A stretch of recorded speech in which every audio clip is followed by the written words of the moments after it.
and good afternoon. I'm Christian McCarrick, VP of Engineering at Auth0 and the host of the Simple Leadership Podcast. Thanks for joining us today for a live webinar on self-evaluation and improvement in engineering leadership. Today's webinar is brought to you by the LeadDev. The LeadDev is an international community of technical leaders at all levels with annual conferences and quarterly meetups around the world. This webinar is also sponsored by Twitter, the premier sponsor of the LeadDev conference in New York City on April 7th and 8th. Joining us today are three exceptional and experienced engineering leaders. Let's meet our panel. First, Sarah Milstein, Senior Director of Engineering at Mailchimp. We have Rachana Kumar, Senior Director of Engineering at Etsy. Hello. And Struve, Lead Site Reliability Engineer at Dev. Hi, everyone. Now, one of the challenges of being an engineering leader is certainly time management. So I appreciate each of you taking your valuable time today to share your experiences and insights on this webinar today. So let's dive right into our topic, self-evaluation and improvements in engineering leadership. When moving from an individual contributor to being a lead or manager, the feedback cycle lengthens. No more just compile and test. That cycle expands even more when becoming a more senior leader and a manager of managers. In fact, not only does the cycle get longer, but what is even measured for success becomes less clear. I want to ask each of you, how do you currently define success in your roles today? Sarah, let's start with you. That's such a big question, and there's so many ways. You know, when you're managing people, it's the success of the individual people that you're managing, of the teams that you're leading, and of the company's goals. And as you say, the cycle for it gets long. Sometimes it seems like it's disappeared altogether. I think one of the things that I look for that feels like it has the most impact is when people at as many levels of the company as I can reach recognize the same risks and opportunities and are talking about the same risks. So they can think about company risks and opportunities in similar ways, risks with respect to our customers or our technology, our processes, and people are less invested in the risks to themselves or opportunities for themselves. So if we've kind of gotten aligned in that way and we can start working toward the same kinds of opportunities or avoiding the same kinds of risks, that usually helps with some bigger definition of success. Excellent. I really like your point about alignment too, right? Alignment to the broader goals is something it really helps improve success. Rachana, yourself, how do you define as a kind of a director, as a leader at Etsy today, how do you define kind of what success looks like for you in your role? Yeah, sure. We're in the thick of the assessment cycle, performance assessment cycle. So this is a good, timely question. But I kind of at a high level think of it like, you know, the more you grow in your career, of course, determining success, as you said, is more challenging. There are about 100 engineers in my org across both product and platform. So I kind of think of any leadership role as a combination of people, process, and partnership as verticals, and potentially business goals and technology as horizontal, like across the board. Both of them you always need to be focused on. So based on these things, I would say like success is one, like reaching our business and technology goals for any given period of time. It can be 1 year, 2 years, however you determine to look at it, but also as a people manager, as a leader, doing well across people, process, and partnerships.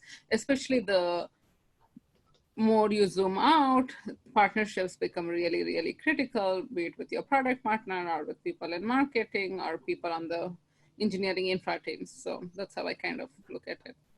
I want to circle back to one thing you just mentioned too. How do you measure the success of, you know, there's the output, right? But how do you measure the success of your teams? As you're a lead, as you're a mentor, as you're you know, responsive to people? Is there anything that's quantitative or more qualitative that how you measure the success of kind of the team underneath you outside of their just output? Right? Yeah, that's a really good point. So we do once or twice a year, say, employee engagement surveys. Like I'm an engineer, so of course there's a lot of quantitative and qualitative way to think about it in terms of I do a lot of skip levels. I try to go to all larger, like all hands and showcase meetings to get a sense of how people are doing. And there is quick feedback loop, especially for my directs and managers in my group. But we also take the engagement survey results and the comments in it. I read every single comment from every single engineer in the group and come up with actionable plans for them. And for me, there's one output, but if the people part of what I just mentioned, if that's not really strong, and if the culture and the people and the engagement is not really strong, that's both of them has to go hand in hand, otherwise it's not successful. Yeah. Sure. Now, Molly, as a lead engineer, what additional criteria did you consider important to be successful in your role? Yeah, so my experience is probably a little bit more lower level than Sarah or Rachana, because I'm managing a smaller team as opposed to being a director of a large organization. So when I'm looking at success, one of the main things I look at is how are those working, with me on my team? How are they growing? Are they hitting those milestones they want to hit in their career? And then on top of that, the people growth, you also have your projects, obviously. Are you making strides in all of the technical things that you want to accomplish? And then those kind of combined together really give me a clear view of, is this team succeeding? Am I succeeding as a leader in my ability to lead them to get these technical things accomplished? Now, some of you have mentioned different milestones and alignment with company. Who is setting kind of the definitions of your success and the definitions of your evaluation? Is this are you setting this with your kind of direct manager? Are these set at the company? Do you kind of go to your boss and say, these are the things I want to work on, this is how I define success? How do you kind of work with that? Rachana, you said you're in the middle of the performance review cycle. We just finished ours. I maybe sweat a little bit when you said that, because that's always a fun time. But, how do you do that? And how do you evaluate it? Is it OKRs? Is it just personal goals? Maybe each of you a little bit high level. Do you have anything that you use to help set those goals for you? Yeah, I can start. I think it's a combination of both, right? It's, of course, if you're, at least in my case, or I would say in most product engineering groups case, we have clear KPIs. And of course, we're trying a new version of OKR this year to make it easier for everyone. It's never perfect. That's why I'm smiling when I say it's a new version. So it's a combination of one, hitting customer KPI goals that we have set. For me, success is also really important, that at least at Etsy, that our sellers are successful and they're getting the sales, right? Like if you just, so it's like making sure we are having KPIs that determines our sellers' success and buyer success, but also clear technology goals. But for me, at least, it's a combination. It's true for all the managers in my group as well. Making sure, one, our OKRs are aligned with whatever the business goals and customer KPIs are, but also we highly encourage everyone to come up with their own ideas for projects.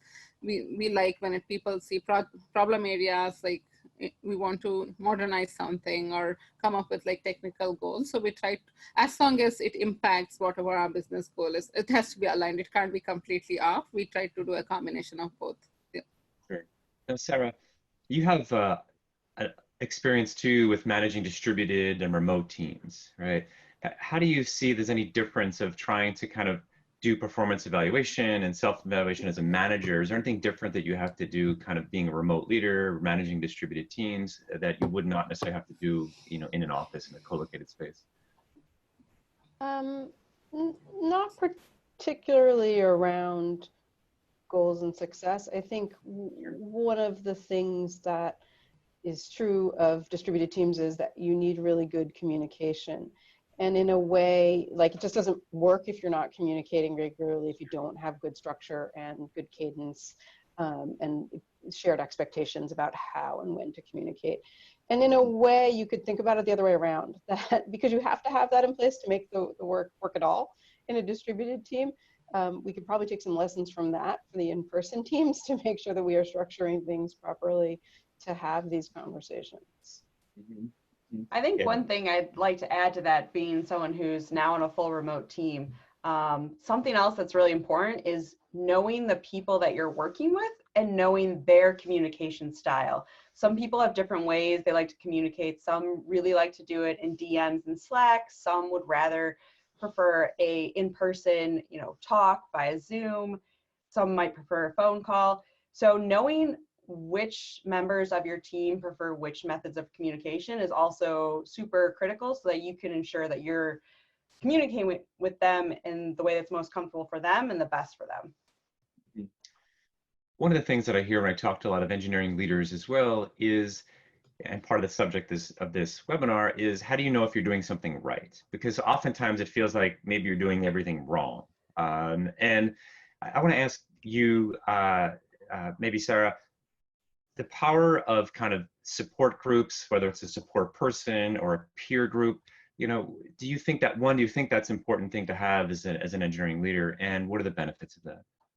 Yeah, absolutely. Because first of all, you are definitely doing everything wrong. That is true. And in my career, peer support has been much more important than mentor kinds of support. That's sometimes it's been outside the organizations that I've worked in with other people who are in similar roles at other companies. At Mailchimp, we have what we call manager pods, where managers in engineering at a certain level meet on whatever cadence that group. It's usually 3 or 4 people, and they meet, a couple times a month and talk about management issues. And I think we're mixing those up kind of annually. So you get a long period of time with folks and get to know them and support each other. And I think that stuff is critical, because it's so much of it is subjective and pretty lonely and hard to see what are other people doing. We just this year, we're also in the thick of annual reviews, and this year we just started a new practice where, as a manager of a manager, you see their reviews of their reports. So you see the people who report to you, you see the reports they've written. And what's fascinating about that is getting to see, like, oh, this is what other performance reviews look like.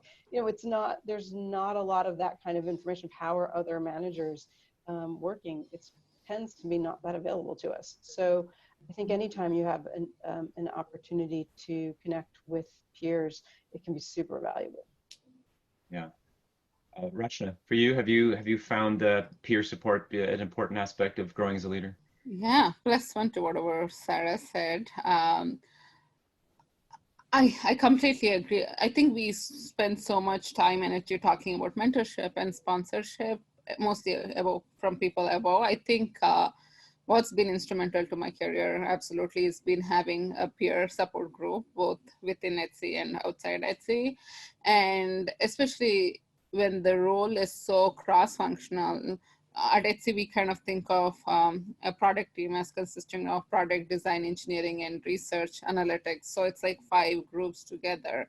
And sometimes when you feel like you're the only person going through a problem, having that peer support group is both within engineering and across the company has been instrumental to me, especially when I was an engineer.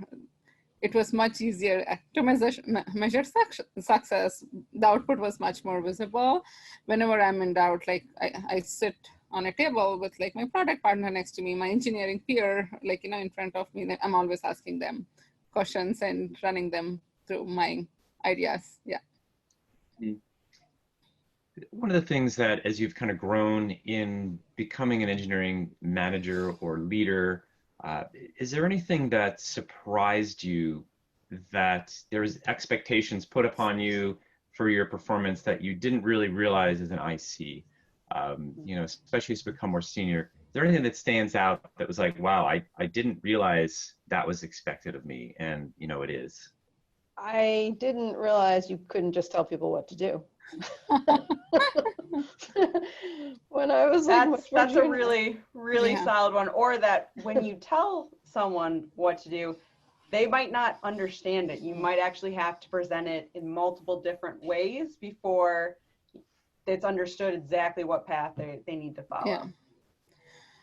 I think for me, it's as a leader, as you grow along the management track, managing up and with the leadership team above you is equally important as managing down. And like, I feel a lot of my efforts goes into like managing with partners and the people and the partner aspect of what I initially said. But people need to remind me every then and now which up is also equally important, because I can completely go autonomously and keep doing managing my own group without trying to network above, which has been good feedback. I think you made an excellent point there.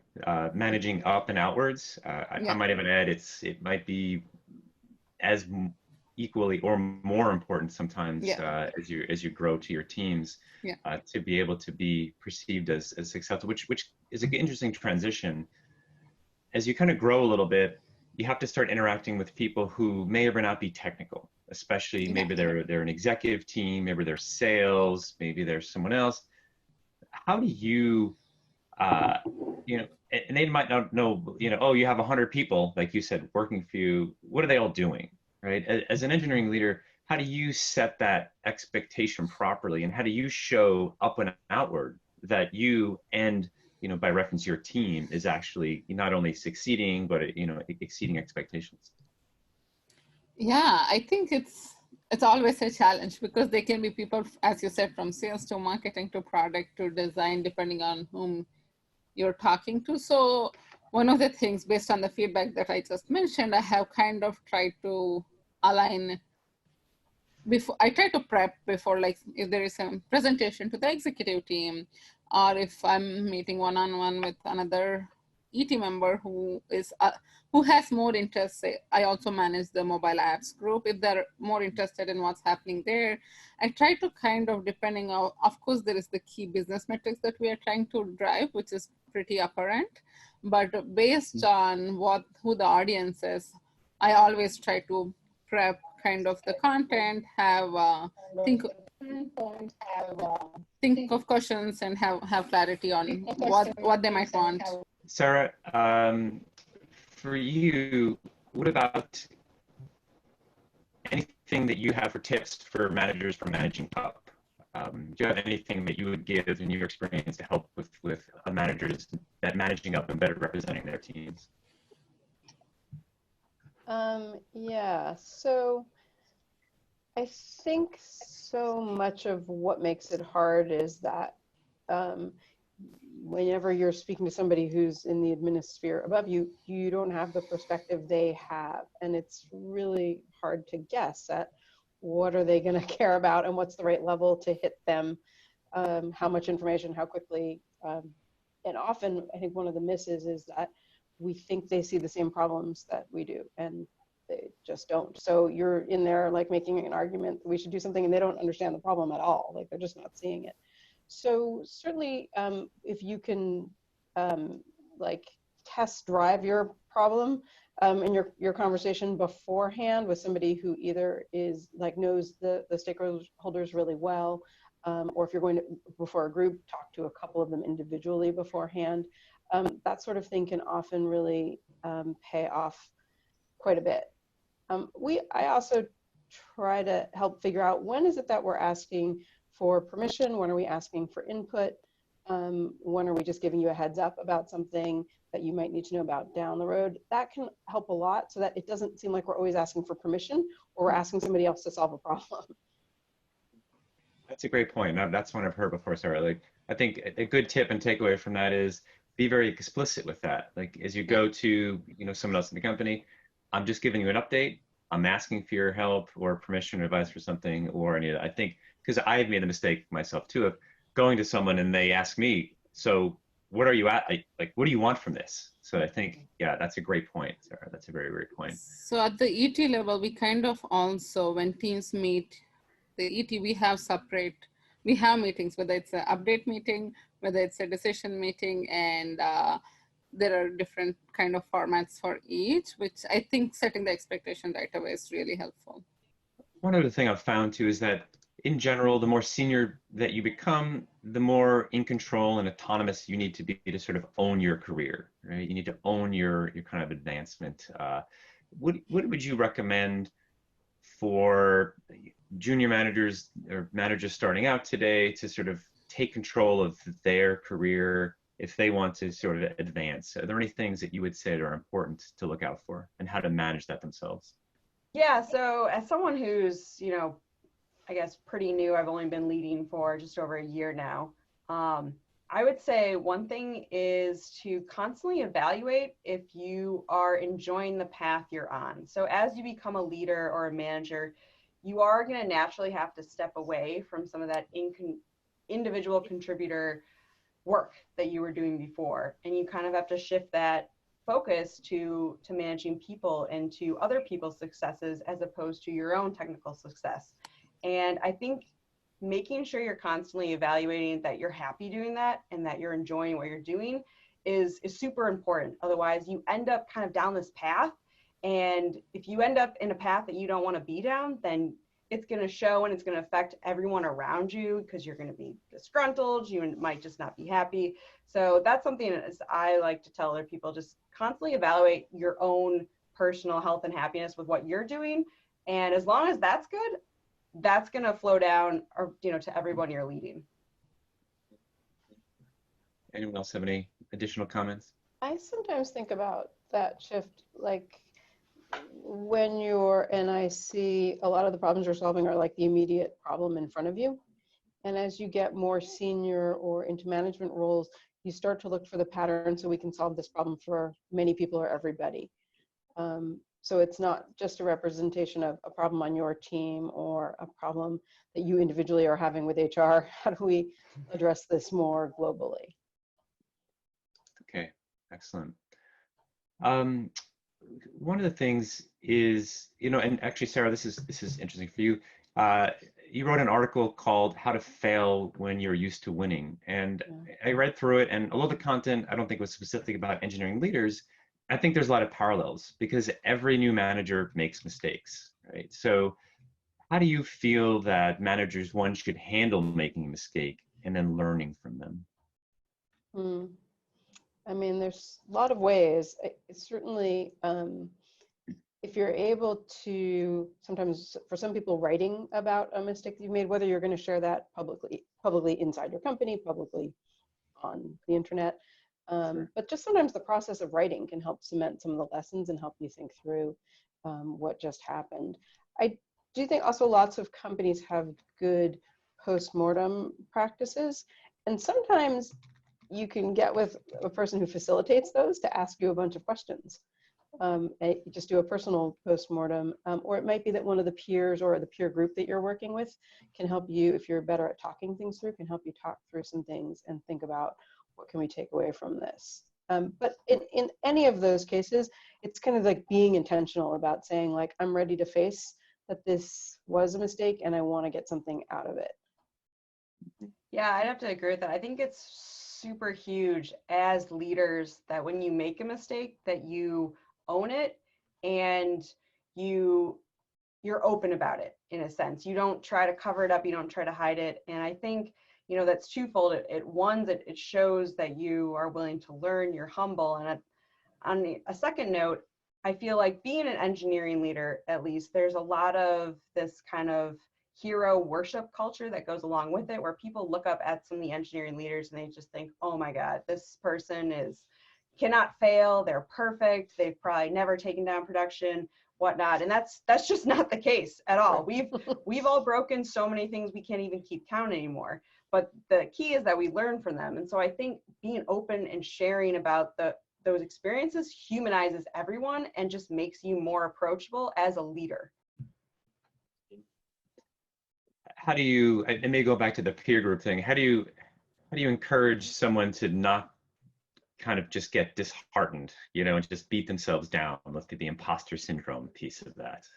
Yeah, and that's one of the things about sharing is, there's that saying, like, kind of misery enjoys company. When someone's failed, they're just focusing on themselves and their failure.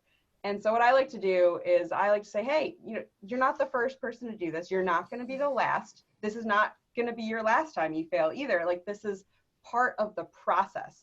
And the sooner you can, you know, kind of convey to them that they get comfortable with that failure, learn, succeed process, the better off they're going to be in their career. And so I find, you know, sharing stuff, and also you got to keep some humor in it. The way I like to look at things is, you know, in a month, we're going to probably look back at the situation and everyone's going to laugh about it. So I kind of like to just keep that into perspective. Perspective is a big thing when it comes to kind of messing up and making mistakes. Sure. Rachana, do you have something to add?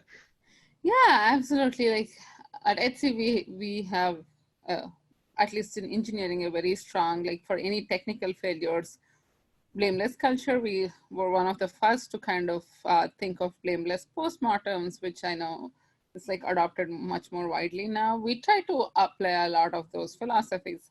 I know this was a technical mistake. You got the site down, or there was outage for some time, to also the people aspect of it. Even though the technical one is more easy to think about it objectively, we try to apply as much as that. And I think if as leaders managing large groups, it's, as Sarah and Molly both mentioned, it's very important to acknowledge that more publicly, and especially share learnings. If we go back to the blameless postmortem philosophy, the main focus of that is to share learnings from a particular outage or incidents. I feel like even with leadership, the same thing can be applied. Excellent, great points. I just want to pause for a moment too to remind everyone who's participating in the webinar today. We will be taking some questions towards the end too, but if you want to go ahead and use the Q&A function of the Zoom webinar, please go ahead and do that now. And when we get to the question period, then we will kind of go through and take some of those as well. Going on a little bit here, if anyone's familiar with Molly Graham, she was an engineering leader from Google, Facebook, and others. She tells a story about giving away your Legos. If anyone here hasn't read that or seen one of her talks, I just go Google it. It's really kind of interesting. But just talk about giving away pieces of your job so that you can take on more challenging work. Now, I think as leaders and new leaders, sometimes we hold on to things too long or try to do too many things at once. Molly, coming from kind of, you know, I see coming into a newer lead role, how have you sort of figured out what to give up? Like, what was the sign for you that this is the things I had to give up, I can't do this anymore, and how did you do that? Yeah, so actually in my last position, what led to my leadership role was a very, you know, strong background in a very technical database that I was working with. And so as I moved into the leadership role, I could no longer just be the only person working on that database. I had to teach someone else how to do it. And that was extremely hard. Giving away my Legos is one of my favorite things to do. Etsy was potentially the first place where I joined as a manager, because most other jobs before Etsy was engineer, tech lead kind of manager path. So I had so much familiarity with whatever was the code base, and I was also very like close to the code, which was a little hard to let go as I grew in those jobs. And even when I have gone on, say, I took like 2 chunks. We have 6 months parental leave policy at Etsy. I took them in 2 separate chunks, and I'm hoping to take my sabbatical this year. Every time I go on like extended, like more than a week of leave, I really feel like somehow other people were doing a lot of things I was doing. It's a good opportunity for me to grow. But of course, that requires a culture where people around you are very supportive of people going on leaves and coming back. But I have found every time I've given away my Lego and gone on some kind of leave and come back, I've gotten a new, better, more interesting opportunity to work on. Excellent. So one thing too I hear is about delegating, and delegating becomes such an important part of leading. What are some of the things that as a leader you can look for to be able to delegate to some of your employees? So one of the things, because when I kind of read this, when you gave us the outline of what we were going to talk about, delegation was one of those words that I kind of hate, because I feel like it's when you go to like a buffet or something, you have someone else fill your plate up with stuff and then hand it to you, and you're like, but I want to choose what I want to eat. So when I, when it comes to delegating tasks, my big thing that I focus on is what does my team want to work on? What do individual people want to get out of this next project cycle? What do they want to learn? And then I use that to kind of guide, okay, this person really wants to learn and get better with this database. This person really just wants to learn how to architect code better. And then kind of split up the projects and work based on how people want to grow individually. Sarah, what's your thoughts on delegation? Pretty similar to Molly's, like checking in regularly on what people want to do, and trying to find tasks that align with that, tasks that I can let go of in particular. Sometimes that's like, sometimes it's very clear. There's something somebody else wants to do and I'm like completely ready to let go of it. Sometimes it's like a little more friction than that, but I think that basic process of kind of trying to stay aware of what my, coworkers want to do. And, sometimes of course there's something that like no one wants to do and you've kind of got to figure out like what's best for the team, who's like, how do we keep things advanced by one of us taking something on for a period of time that we might hand off again in 6 months. Another thing that a concern I hear from especially newer managers is staying technical and the anxiety they get and the unease they have around, not being able to give up kind of that technical piece. So one, I want to ask each of you, how important do you think it is to stay technical as you grow as an engineering leader?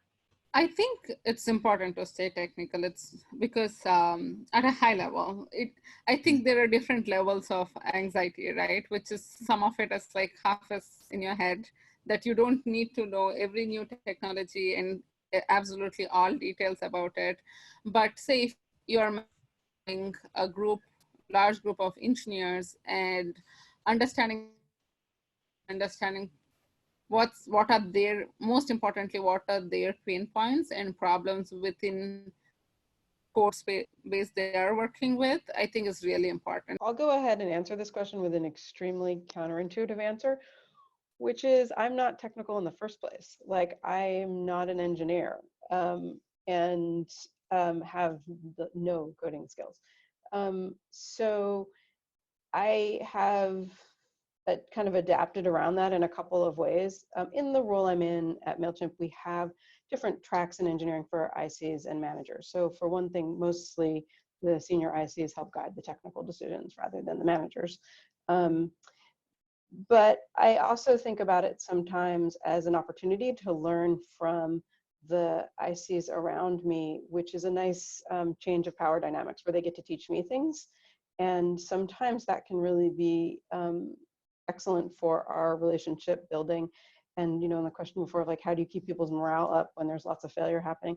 Teaching people stuff that you know deeply can be a really like wonderful way to feel better about the work you're doing.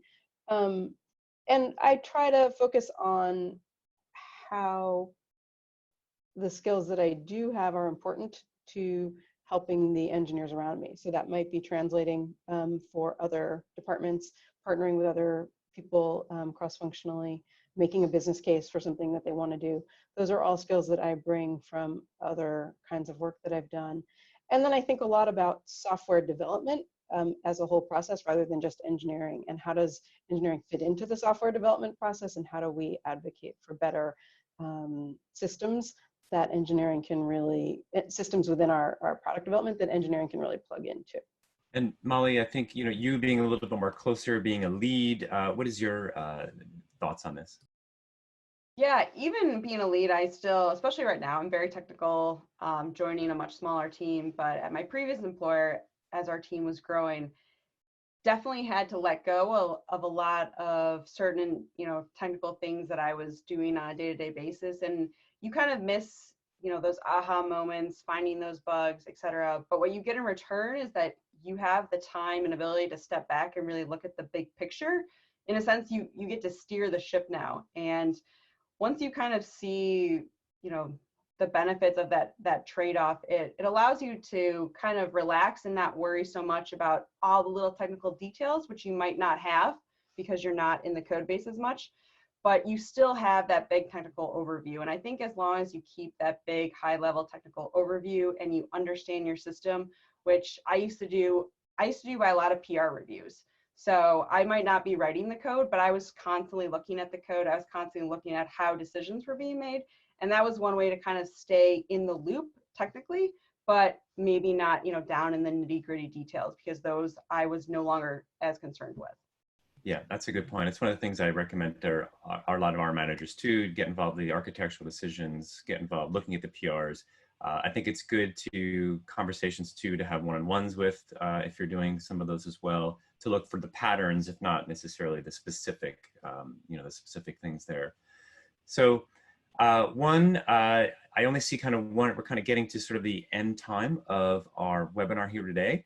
I do see one question here that I'll kind of read off now. Do you or your orgs use DISC assessments or similar personality tests to determine optimal means of communication with your reports? Does anyone do that here? Well, I can answer this in that we did it in a very informal way.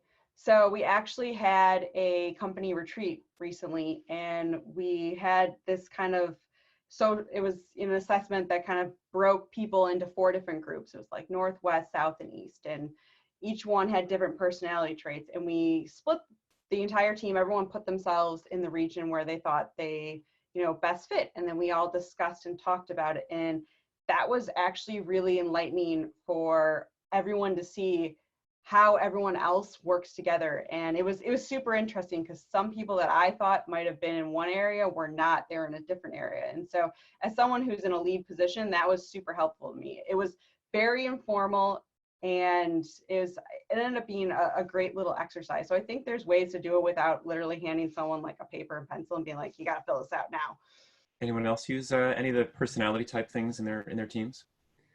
Similar to Molly's, it's not a formal way that, it's not documented. We might have done it at like a couple of offsites. We also recently did it at, I forgot, it's like, it gives you a color based on kind of your personality and where your thinking is right now.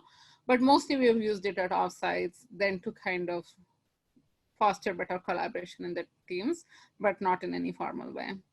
Yeah. We do have it actually pretty formalized, which is that you can take a personality test when you come in or any other time in your career at Mailchimp, and you get results that you can use to compare with other coworkers. Unfortunately, I'm the personality type that hates those kinds of tests, and have really, like, I took it and then I haven't even read my results, because taking it the whole time I was like, every single answer is, it depends. I can't answer this accurately. But some of my colleagues really like it and have found it useful for talking with each other. And I totally support that. If it's a thing that works for you, it's a great tool. We did an interesting thing at Alciro where we actually measured our conflict resolution types, which was very interesting to sort of show if you are an avoider, if you are kind of a compromiser. And it was, I can't remember the links or anything now, but if you Google it, it actually, I think, was very worthwhile to see how people approach the situations. And one wasn't better than the other, but it did show that differences and maybe how best to approach the differences when you're dealing with conflict specifically. So that was interesting. Okay, one other question here from Andrew. As engineering leaders, how do you encourage growth for people on your team that do not want to go into people management? Does anyone want to take this one? I think. Go ahead, Molly. Okay. As someone who's, very technical myself, still, I think just encouraging them to grow technically and giving them harder projects to work on. And sometimes when you have a decision to make, and to make that decision with you, so that you're pushing them, kind of past their comfort zone to make these bigger and bigger technical decisions. That's at least how I kind of encourage someone to continue growing, because there's definitely, especially these days, there's been a lot of discussion over individual contributor versus manager, and that manager doesn't mean that's not your only way to move up. And I think it's awesome we're having that conversation now.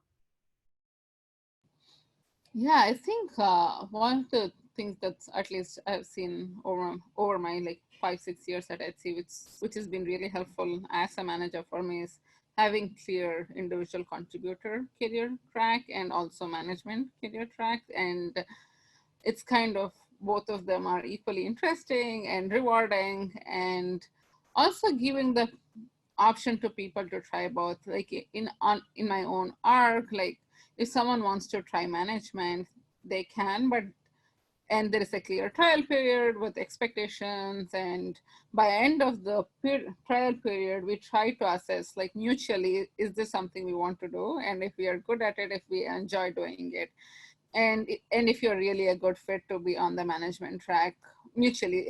A lot of times engineers are like, no, I enjoy being an individual contributor much more, and they can grow equally well in their track as well. And I think it's critical not to say like people management is the only track for your growth. Yeah. I think one area too that managers can also help those who want to grow technically is, as you move up the ranks as an individual contributor, your kind of responsibility to mentor and communicate goes up as well, even though, you know, you're still very technical. And so I think managers, the reason they're managing is because they're very strong technically and they're very strong working with people. And so I think that's one thing managers can help with those technical leads, those, you know, those individual contributors, help them learn about working with people and how to mentor people. That's a great point, Molly. And I think if you have IC career ladders versus manager career ladders, I think putting that mentorship and that type of thing is important to codify in the higher levels, especially as you get to like staff principal level engineers, et cetera. We have one other question here. I'm in the middle of administering a performance improvement plan. How would you suggest alleviating the fear of all PIPs lead to termination? So there's a reason we're at this point, but how do I use this as a coaching tool? The dreaded PIP. I mean, usually the first question on that is, do you actually want them to improve, or are you trying to document things because you want to manage them out? If you really want them to improve and you are using the PIP to put in place, sometimes with the person, if that's possible, the framework for improvement or some of the framework, that can make a difference. But I think it depends a little bit too at the situation. This is one of my depends answers, but it depends on if the person is, if they themselves want to improve. Do you have like a willingness problem or an ability problem? And if it's ability, then you can kind of work on things that help them build their skills. And if it's more like an attitude problem, it's much harder to get to something that's going to be meaningful, unless you can get to the root of what I'm going to call it an attitude problem, but that's a little bit patronizing. But if you can get to the root of that and start figuring out some ways to help them take risks that let them be more community-minded contributors, that can be meaningful. It's hard though. Once you're there, it's hard. There's a perception problem too, which also you have to overcome as well. Okay, well, I think that looks like all the questions that we had. I do hope that everyone here got some good tips and advice from our wonderful panel. I appreciate the panelists spending their time this afternoon to help us and help all of you. I want to thank LeadDev for putting this on and our main sponsor for this Twitter. Thank you, everyone, and have a great afternoon. Thank you. Thank you. Thanks, everyone.